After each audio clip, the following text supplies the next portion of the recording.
All right, Olgs, let's shift gear here and start to talk about the WNBL, which tips off this weekend, recording this on Tuesday, as we said earlier in the show. So we're going to get started on Wednesday night. It's going to be Adelaide and the Melbourne Boomers. And last night I found myself on espn.com.au, which I tend to do pretty regularly, and I saw myself reading the WNBL preview, which you can find from Megan Hustwaite, and we decided, well, this isn't enough content for us. We need to come into the studio and dive a little bit deeper into what we're going to see from the WNBL. And we can be perfectly honest and say that we have our expertise in certain places. We have base knowledge on a lot of things in Australian basketball, but not the in-depth knowledge that someone like Megan has. And so we brought her in. Hi, Megan. Hi, guys. I am the rain woman of the Signet WNBL, so it's very nice to be here with you. Long-time listener, first-time guest. Well, that's very kind, even if you don't mean it, but we appreciate it, Megan. But what we should say is that not only will you be writing for ESPN throughout the season, we're going to see you on the broadcast as well, which we did last year and we have for quite a while, and it's always a lot of fun. I think if we're going to start with the WNBL, though, let's start at the top. And let's start with Townsville, who last year went absolutely ballistic. They win 16 in a row. They win the title. And at least from what I was reading and seeing all the transactions go through on the offseason, they looked like they only got better.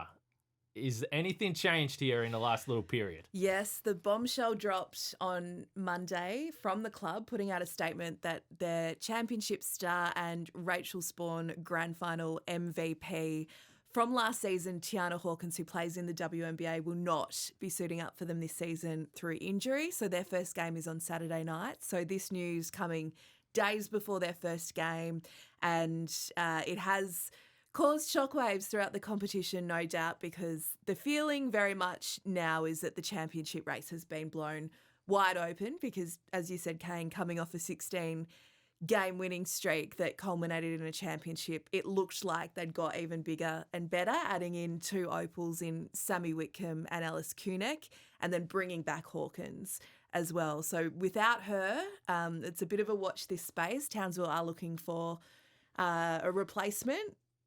There are some options internationally and perhaps here in Australia, but it's going to be a very close watch this space over the next couple of days and maybe even weeks to see if they can bring a big in to replace Hawkins. So they're such an interesting team because they swept the grand final last season. They have arguably the best coach in the league in Shannon Seabaum.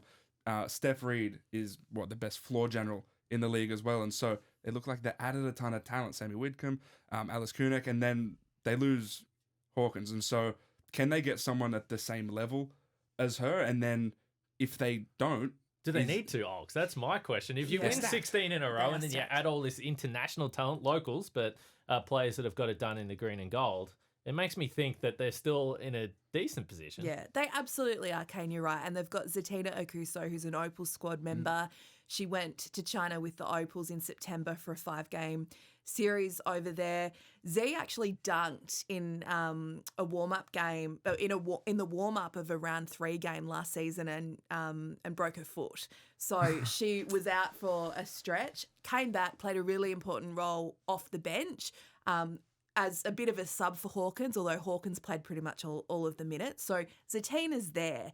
And if Zatina's ever going to have a chance to really step up and grab her opportunity with both hands, and she's been threatening for a long time, she's had injuries, this is Z's time. So, yep, they've got someone there who can step up into that role if they decide, and they might decide not to get an import as well. So, I don't know what options are overseas, but you mentioned Shannon Seabaum. He's one of the best coaches of basketball in this country, in Australian basketball right now. Townsville, in my opinion, are the best run WNBL club. They do things so well, and that's what attracted the likes of Alice and Sammy there to be part of that club and that community. They've got great contacts, so if anyone's going to land a big, and that's what they need, literally big fish, I believe the Fire can definitely do that. Well, I like it personally that you've got Townsville, and we look in the NBL and we talk about it all the time, Olgs, and you got the powerhouses, Sydney, Melbourne, Perth historically, not so much right now as we discussed a little bit earlier, but to see Townsville as the team that is dominating, right? Yeah. And you can understand why players want to go play in that part of the world as well, but I like the fact in the WNBL that you've got as a smaller market dominating the league. Yeah, absolutely. And as I mentioned, they do it so well. They've got a whole community and a region behind them up there. I was up there for the semi and grand final series. They were having street parades. They had a big festival outside the stadium with food trucks and entertainment. The city paints themselves orange getting behind the fire. They've got the NRL team there, but they are an elite sporting team and everyone is all in behind them. So players want to be part of that and they want to play for Shannon. So we have Townsville as one of those top teams. Based on some of the moves we saw this offseason, who are you liking as one of the teams that's going to compete with them? I like Sydney. The moves they made this offseason, they look stacked, right? They have a new head coach, allegedly. And they brought the reigning MVP. They brought Shanice Swain when she gets back, Loz Nicholson. And so they're a team I like. Who do you like Sydney as one of those top tier teams as well? Absolutely. And they made those big moves quickly after last season. So Tess Madgen, the Opals captain, and Kayla George, obviously now WNBA champion and reigning Susie Batkovic medalist as WNBL League MVP. They're a bit of a package deal, Tess and Kayla. So for them to reunite with the Sydney interim coach and Guy Malloy, who coached them to a championship at Melbourne Boomers, bit of a trio. So that was fantastic. They bring back Lauren Nicholson to Sydney where she won a championship. Lara McSpadden, who won a title with Nicholson at Townsville last year, also a Sydney girl. They bring them in. Swain was unbelievable last season. Selected in the WNBA, and they've got two imports as well, one of them being Dee Dee Richards, who was a top 20 pick in the 2021 WNBA draft. So Sydney are making moves, and I love how the Hoops Capital, really getting behind the women's program and everything they're doing to elevate this Flames program because a strong WNBL needs a strong Sydney. Yeah, what do we know about Shanice Swain's injury? Because so she's with the Flames. She signed with the Flames. I think it's a stress fracture. It's a stress fracture. I watched her play for Cairns in the NBL 1 North, and she is unbelievable. Yeah. And so when she's healthy, that just brings them another element. What do we know about her injury and when she might, make her Flames debut? Yeah, so Elise Hurst is the development player who will be the injury replacement for Swain. So probably not going to see her before Christmas. But as you said, they've got depth. So they've got Kayla that's just got back. And she's got a WNBA campaign behind her. Obviously didn't play a lot until the deciding finals game, but they've got depth. So that's really going to help Sydney. Depth probably something they haven't had in recent years as they look to return to the finals.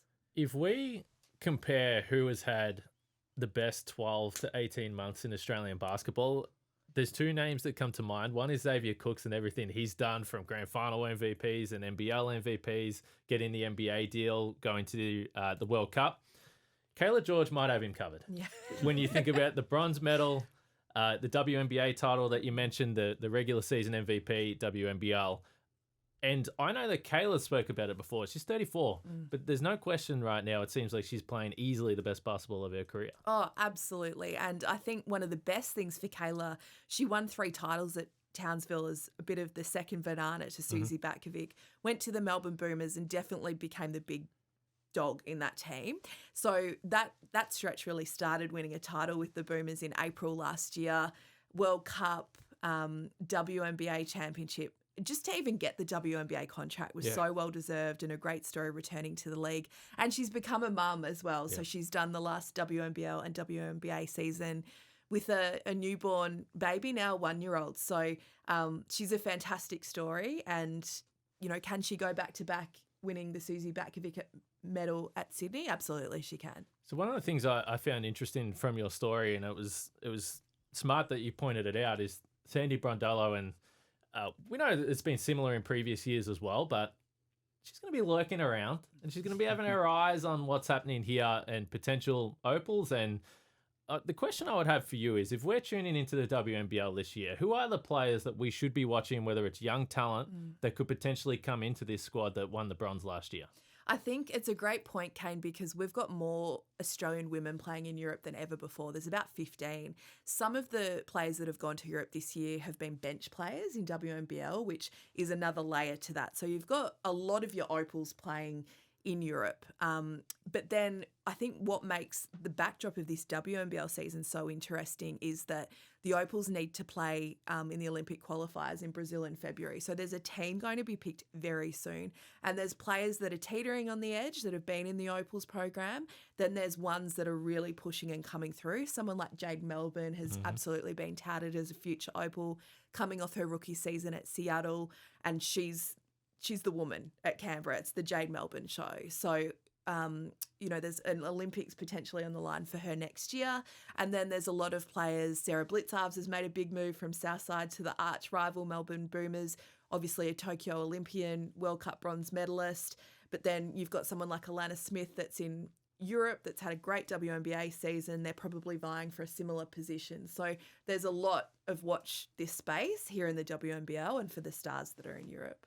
Is Jade Melbourne going to have a bit more help this season? Yeah, she is. So we have our first Japanese import in the WNBL, Monica Okoye, who was a silver medalist at the Tokyo Olympics, and she's one of the imports at Canberra. So I think there's obviously other players around Jade, but someone of her international calibre is going to really support a 21-year-old in Jade Melbourne. Speaking of international calibre, Lauren Jackson is back. She's not going anywhere. So she's with Southside. Southside, they're another team that on paper looks pretty good, right? Like Leilani Mitchell coming back, Maddie Rochi. Are they a sleeper to be one of the competitive teams, and especially if Lauren Jackson is back and healthy and firing? Yeah, LJ could be the missing piece, and I wrote that in the article. She went down with that Achilles injury in her tribute game last year. Southside get to the grand final series without her, which was a huge effort.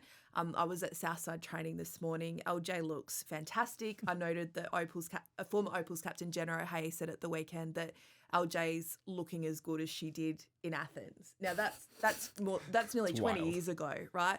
But when you put that into perspective, that she had so many injuries through the back end of that WNBA and international career, I really, that blew my hair back when I heard Jenna say that on the NBL call on ESPN at the weekend. So LJ is in such good touch, and it's amazing that at 42 she's going around again, but she's bounced back from an Achilles injury that she's sustained in February, and she's going to play on the weekend. So I think there's a couple parts to this. So firstly, we've seen players that rupture their Achilles. It's not the same as what it was 10, 15 years ago, which is great news for starters. But I think we were both in the arena the night that she did it last year, and it seemed like, there was a lot of emotion around that.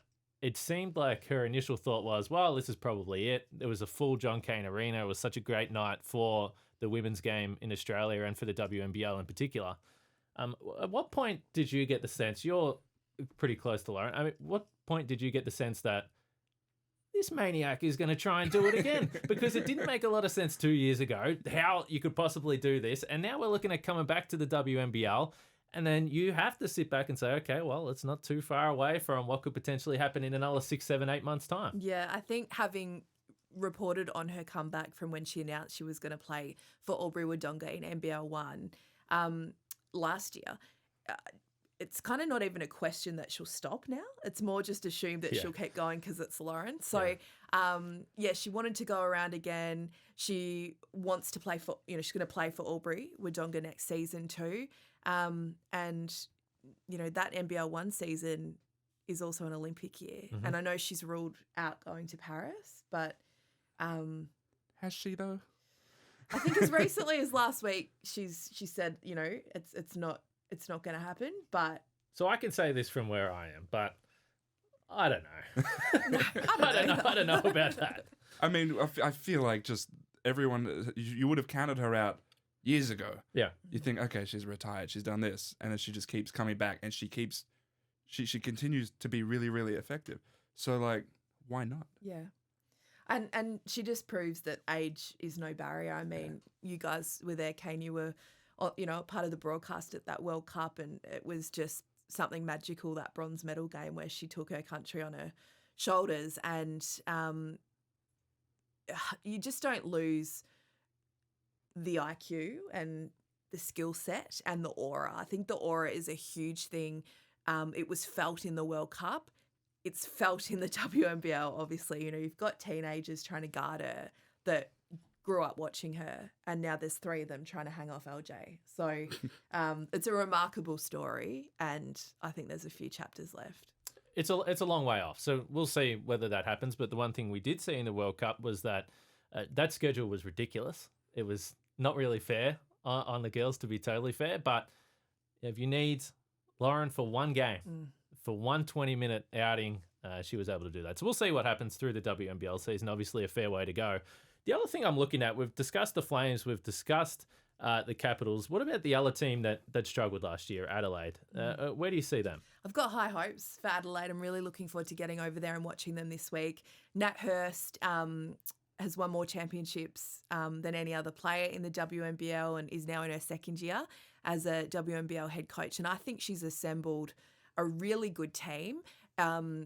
She's missing Steph Talbot, All-Star 5 from that World Cup, who is recovering from an ACL. So that is a huge blow. And I think with her out there, that puts Adelaide into championship contention. But she went and got 2 imports, and imports are, always a bit of a roll the dice thing, as we know in WNBL and NBL. And we've got 2 imports in WNBL. She's gone for the tried and true. So she went and got Jocelyn Willoughby, who won the MVP for Sydney last year, and she's lured back Brianna Turner, who's had a few years at Phoenix Mercury and played for Adelaide 3 years ago and was second in the league MVP. And Nat played with her that season at Adelaide. So I think those 2 are big ticks because they've played in the league and they've played well. And I think that's a huge bonus when recruiting imports. And then she's got some of the best young talent going around. So she's really gone out and recruited girls that have come straight out of college. And she's got Izzy Borlase as well, who was 6th Woman of the Year, and Betty Watson Breakout Player of the Year last season too. So they've got a good mix, Adelaide.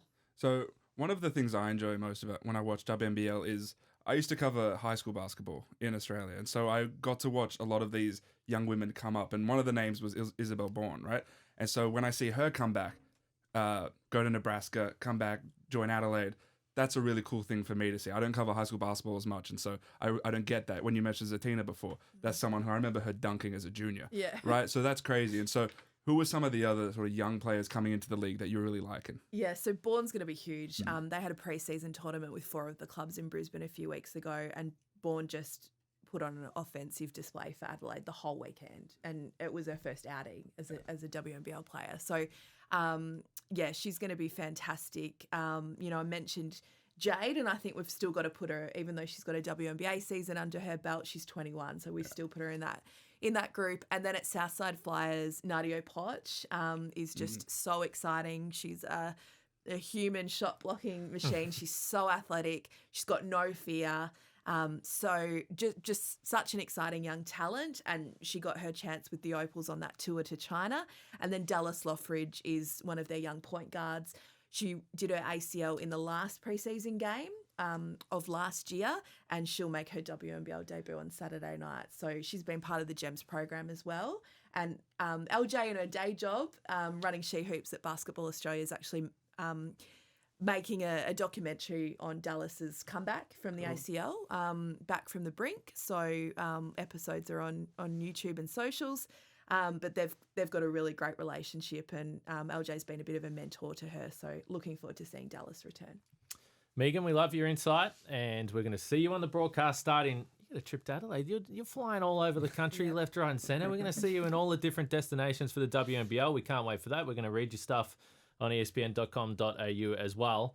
Any final thoughts before we wrap up our first WNBL chat of the season? I think I'm just interested on Townsville. It's a watch this space. They go to Bendigo this week. Bendigo have played 10 preseason games. Wow.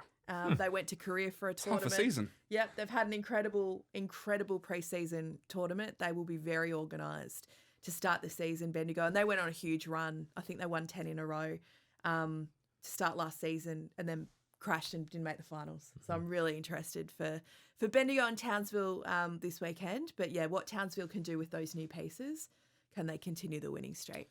Megan Hustwaite, you're a star, and Olgs, you're not too bad either. We'll be back next week. NBL, WNBL. We didn't chat any NBA today, but we should get to that next week as well. It's been the ESPN Aussie Hoops Hour. For the three of us, we'll catch you next Tuesday.